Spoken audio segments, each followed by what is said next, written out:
The Strange Case of Dr. Jekyll and Mr. Hyde by Robert Louis Stevenson. This video is a companion with Multiverse of Geekdom's series of Mary Shelley's Frankenstein.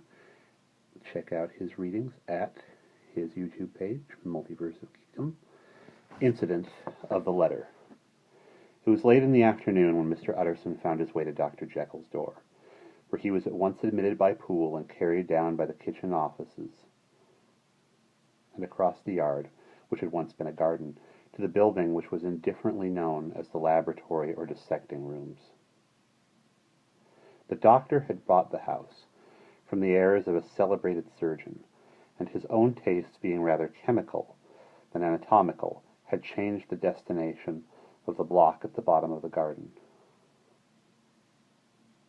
It was the first time that the lawyer had been received in that part of his friend's quarters, and he eyed the dingy windowless structure with curiosity and gazed round with a distasteful sense of strangeness as he crossed the theater, once crowded with eager students and now lying gaunt and silent, the table laden with chemical apparatus, the table laden with chemical apparatus, the floor strewn with crates and littered with packing straw, and the light falling dimly through the foggy cupola. At the further end, a flight of stairs mounted to a door covered with red baize, and through this Mr. Utterson was at last received into the doctor's cabinet.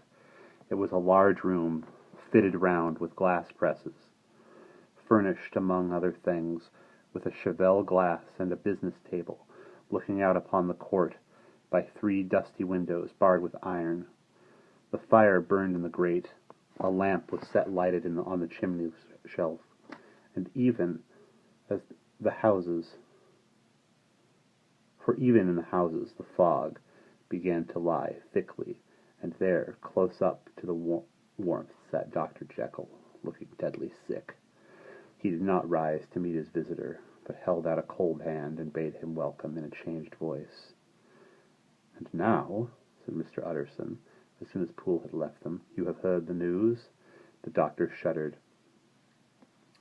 "They were crying it in the square," he said. "I heard them in my dining room." "One word," said the lawyer. "Carew was my client, but so are you, and I want to know what I am doing. You have not been mad enough to hide this fellow." "Utterson, I swear to God," cried the doctor, "I swear to God I will never set eyes on him again. I bind my honor to you that I am done with him in this world. It is all at an end, and indeed he does not want my help. You do not know him as I do. He is safe, he is quite safe, mark my words. He will never more be heard of." The lawyer listened gloomily. He did not like his friend's feverish manner. "You seem pretty sure of him," he said. "But for your sake, I hope you may be right, and for your sake, I hope you may be right. If it came to a trial, your name might appear." "I am quite sure of him," replied Jekyll. "I have grounds for certainty that I cannot share with anyone, but there is one thing on which you may advise me. I have received a letter, and I am at a loss whether I should show it to the police. I should like to leave it in your hands, Utterson. You would judge wisely, I am sure. I have so great a trust in you." "You fear, I suppose, that it might lead to his detection?" asked the lawyer. "No," said the other. "I cannot say that I care what becomes of Hyde. I am quite done with him. I was thinking of my own character, which this hateful business has rather exposed." Utterson remuted a while. He was surprised at his friend's selfishness, and yet relieved by it. "Well," he said at last, "let me see the letter."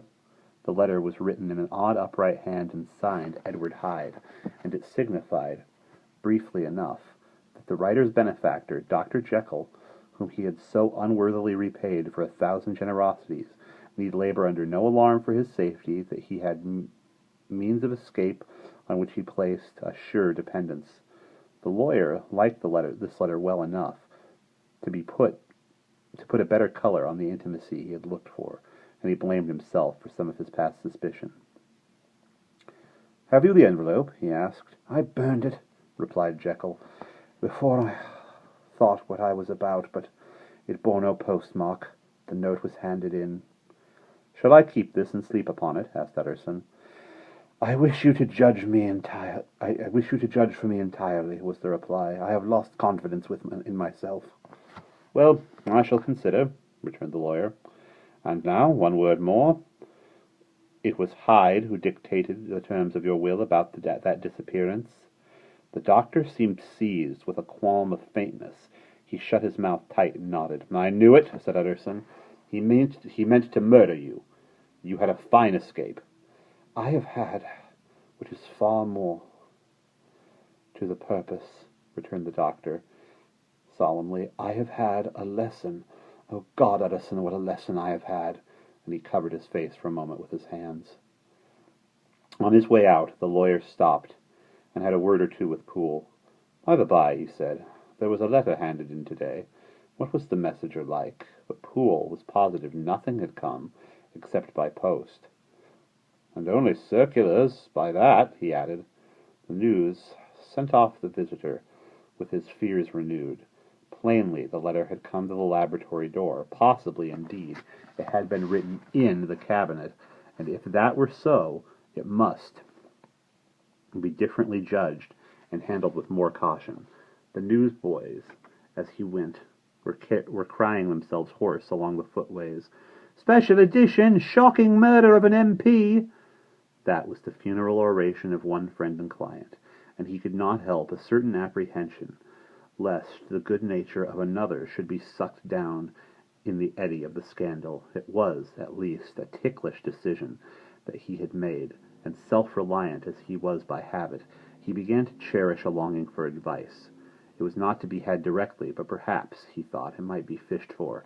Presently after, he sat on one side of his own hearth, with Mr. Guest, his head clerk, upon the other, and midway between, at a nicely calculated distance from the fire, a bottle of a particular old wine that had dwelt unsunned in the foundations of his house.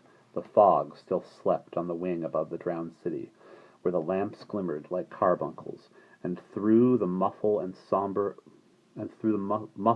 smother of these false clouds, the procession of the town's life was still rolling through the great arteries, with the sound of a mighty wind. But the room was gay with firelight. In the bottle the acids were long ago restored, the impartial dye had softened with time, as the color grows richer in stained windows, and the glow of hot autumn afternoons on hillside vineyards was ready to be set free and to dispense the fogs of London. Insensibly the lawyer melted. There was no man from whom he kept fewer secrets than Mr. Guest, and he was not always sure that he kept as many as he meant. Guest had often been on business to the doctor's. He knew Poole. He could scarce have failed to hear Mr. Hyde's familiarity about the house. He might draw conclusions. Was it not as well, then, that he should see a letter which put the mystery to rights, and above all, since Guest, being a great student and critic of handwriting, would consider the step natural and obliging. The clerk, besides, was a man of counsel. He could scarce read so strange a document without dropping a remark. By that remark, Mr. Utterson might shape his future course. "That is a sad business about Mr. Danvers," he said. Yes, sir, indeed. It has elicited a great deal of public feeling," returned Guest. "Yes, indeed, it has elicited a great deal of public feeling," returned Guest. "The man, of course, was mad." "I should like to hear your views on that," replied Utterson. "I have a document here, in his handwriting. It is between ourselves, for I scarce know what to do about it. It is an ugly business at the best, but there is, quite in your way, a murderer's autograph." Guest's eye brightened, and he sat down at once and studied it with passion. "No, sir," he said, "not mad, but it is an odd hand." "And by all accounts a very odd writer," added the lawyer. Just then the servant entered with a note. "Is that from Dr. Jekyll?" inquired the clerk. I thought I knew the writing. Anything private, Mr. Utterson?" "Only an invitation to dinner. Why, do you want to see it?" "One moment, I thank you, sir," said the clerk, and laid 2 sheets of paper alongside, and sedulously compared and laid the 2 sheets of paper alongside and sedulously compared their contents. "Thank you, sir," he said at last, returning both. "It's a very interesting autograph." There was a pause, during which Mr. Utterson struggled with himself. "Why did you compare them, guest?" he inquired suddenly. "Well, sir," returned the clerk, "there's a rather singular resemblance. The 2 hands are in many points identical, only differently sloped." "Rather quaint," said Utterson. "It is, as you say, rather quaint," returned Guest. "I wouldn't speak of this note, you know," said the master. "No, sir," said the clerk, "I understand." But no sooner was Mr. Utterson alone that night than he locked the note into his safe, where it reposed from that time forward. "What?" he thought. "Henry Jekyll forged for a murderer!" And his blood ran cold in his veins.